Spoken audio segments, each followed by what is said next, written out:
안녕하세요. 최재봉의 마케팅 톡톡입니다. 오늘은 많은 분들이 궁금해하시는 연관 검색어의 원리와 작업 방법에 대해서 말씀을 드리려고 합니다. 저한테 최근 내에 많은 분들이 이야기하는 게 연관 검색어 그동안에 작업을 많이 했을 때 잘 걸렸는데 최근에는 많이 안 걸린다는 소식을 많이 듣게 됩니다. 왜 그러냐면 네이버에서도 시스템이 자꾸만 업그레이드 되면서 작업하는 그런 키워드들이 자꾸 반영이 안 되는 구조입니다. 그래서 지금도 시스템이 자꾸만 업그레이드가 되기 때문에 마케팅 대행사나 또는 그동안에 혼자 스스로 연관 검색어를 작업하신 분들이 효과를 점점 보기 어려운 그런 실정이 되고 있습니다.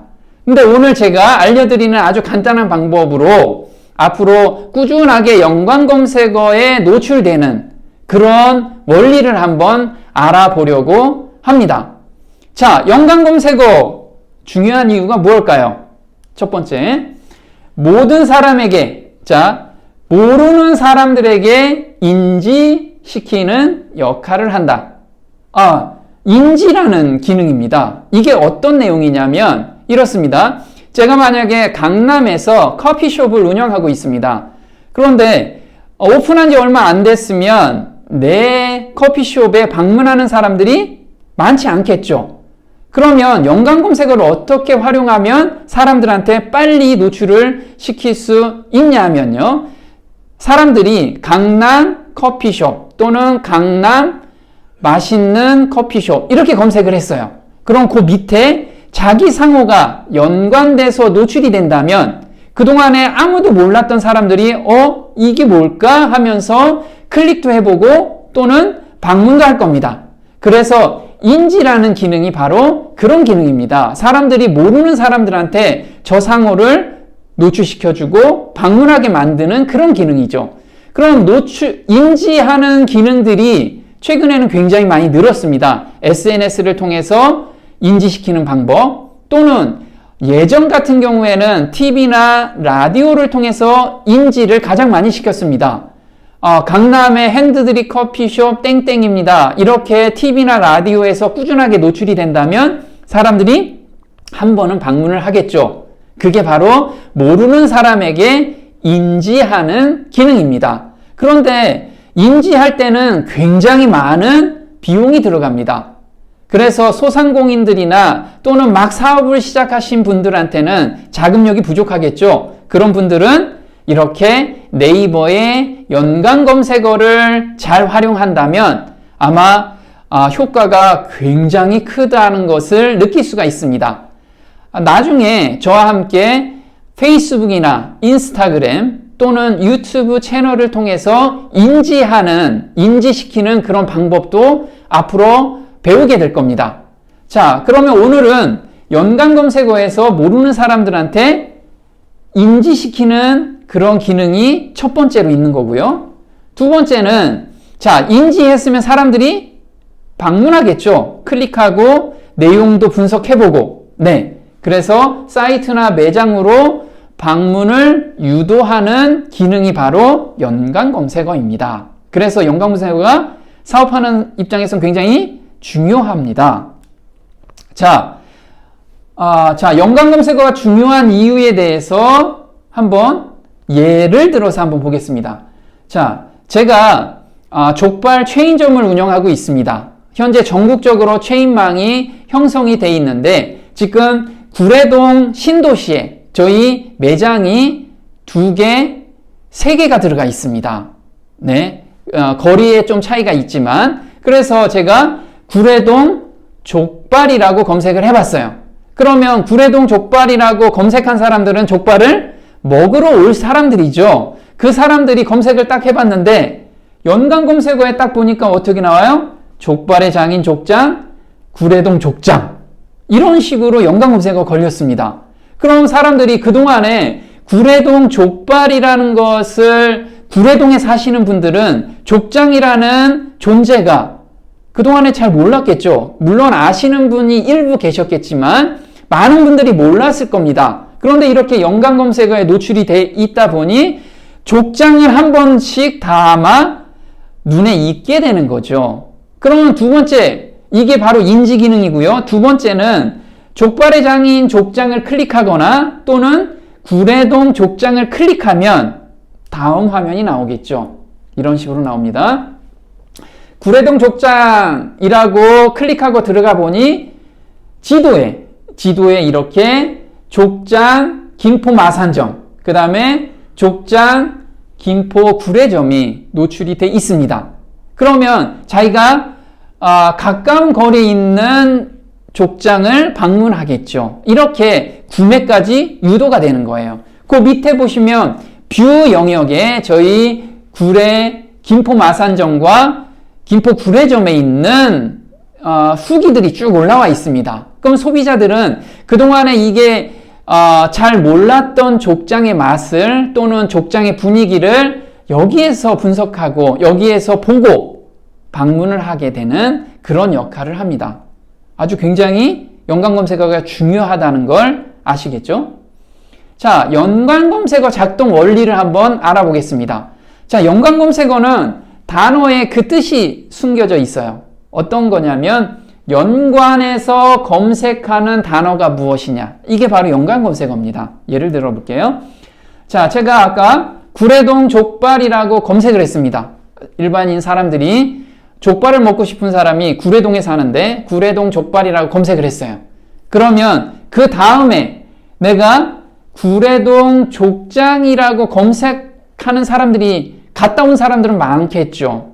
네. 그래서 연관해서 검색하는 키워드가 무엇이냐, 이것이 많이 쌓이면 그 DB화해서 연관 검색어에 노출시켜주는 원리입니다. 아주 간단하죠? 예, 맞습니다. 아까 제가 말씀드렸듯이 이런 거죠. 강남에 커피숍을 한다면 강남 커피숍 이렇게 검색을 했어요. 그 다음에 상호가 땡땡 상호예요. 그러면 사람이 땡땡을 검색하시면 그게 많은 사람들이 검색했을 때 DB화돼서 연관 검색어에 순차적으로 노출시켜준다는 그런 원리입니다. 그렇게 어려운 건 아닙니다. 맞죠? 네. 그래서 이렇게 원리가 간단하다 보니 그동안에 많은 사람들이 작업을 했습니다. 아주 쉽다 보니까 작업을 한 거죠. 그래서 자기 혼자서도 작업을 해봅니다. 이런 식으로요. 구례동 족발 검색하고 구례동 족장 이렇게 검색을 했어요. 한 시간에 뭐 10번도 하고 20번도 했습니다. 그러다 보니 네이버 검색 시스템에서는 어떨까요? 한 시간에 몇십 번씩 검색이 되면 이게 작업이다 라고 판단하는 시스템이 발달되겠죠. 그래서 그게 카운트에 노출이 안 되는 현상이 발생이 됐습니다. 그러다 보니 사람들이 또 이제 협업이라는 시스템을 도입을 했습니다. 자기 아는 지인이나 또는 커뮤니티에서 자, 우리 한번 이거 해주세요. 구례동 족발, 구례동 족장 이렇게 해주세요 하고 사람들한테 막 협업을 했어요. 그러니까 어때요? 갑자기 데이터가 막 쌓이게 되죠. 그래서 연관 검색어에 노출될 확률이 굉장히 높았습니다. 이렇게 사업자들 간에 서로 협업을 통해서 서로 도와주는 그런 역할을 많이 했죠. 근데 네이버 연관 검색어 시스템이 자꾸만 업그레이드 되기 시작합니다. 지금도 계속해서 업그레이드가 되고 있는데 그렇게 협업하는 데이터를 다 취합해서 이건 협업이라는 것으로 판단한 그런 데이터는 다 카운트에 놓지 않게 된 거죠. 그래서 요즘 그렇게 협업해서 작업하는 그런 연관 검색어가 쉽게 상위에 노출 안 되고 연관 검색어에 노출 안 되는 현상이 발생이 된 겁니다. 그래서 요즘도 마케팅 대행사에 연관 검색어를 의뢰하면 어떤 키워드는 안 된다는 얘기들이 많이 있을 거예요. 왜 그러냐면 네이버에서 그렇게 시스템이 인공지능으로 많이 바뀌었기 때문에 그렇습니다. 그러면 이렇게 불안하게 연관 검색어를 작업으로 해가지고는 지속성이 없죠. 사업하는 사람들은 가장 중요한 것이 지속적인 성과가 있어야 되는 겁니다. 그래서 아주 간단한 방법을 알려드리겠습니다.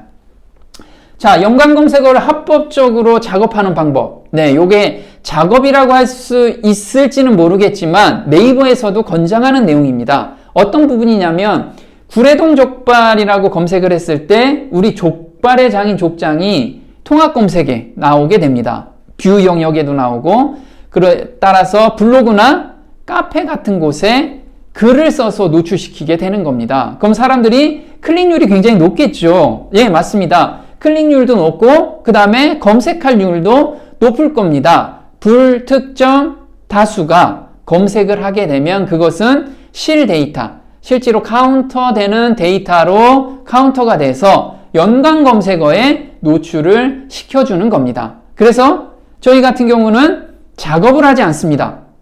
다만 블로그나 카페에 해당 키워드에서 노출시키는 그런 작업을 하는 거죠. 네. 자, 요거.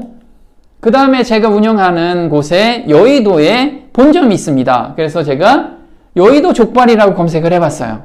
보니까 여의도 족장이라고 연관 검색어에 노출이 됩니다. 그래서 여의도 족장, 이것도 마찬가지겠죠. 네, 블로그나 카페에서 소비자들이 올릴 수 있게끔 저희가 이벤트도 하고요. 저희도 올리고 이렇게 해서 사람들이 클릭을 많이 유도시키고 또는 검색도 해볼 수 있게끔 합니다. 그래서 이렇게 연관에 노출이 된 겁니다. 그래서 여의도 족장을 제가 클릭해서 들어가 봤습니다. 그러면 지난 시간에 배운 네이버 플레이스에 저희 여의도 본점이 나타나고요. 그 다음에 뷰 영역에 저희 블로그 내용이 쭉 뜹니다. 여기에는 소비자들이 올려주는 시식평가 또는 매장 분위기 이런 것들이 자꾸만 올라옵니다. 그럼 소비자들이 이걸 보고 구매 확률이 굉장히 높아지겠죠. 맞습니다. 그래서 앞으로 꾸준하게 연관 검색어에 노출되고 싶다면 이렇게 블로그나 카페를 지속적으로 운영해서 해당 키워드 또는 공략 키워드에 제대로 노출시켜주면 자연스럽게 노출되는 게 바로 연관 검색어입니다. 오늘 연관 검색어 아주 쉽게 이해되셨죠? 네. 너무 빠르게 또는 조급하게 연관 검색어 작업에 연연하지 마시고요. 블로그나 카페를 통해서 해당 키워드를 잡아내는 것이 가장 중요하다고 봅니다. 네. 도움이 되셨다면 마케팅 똑똑 구독, 시청 꼭 해주시고요. 다음에 또 뵙겠습니다. 고맙습니다.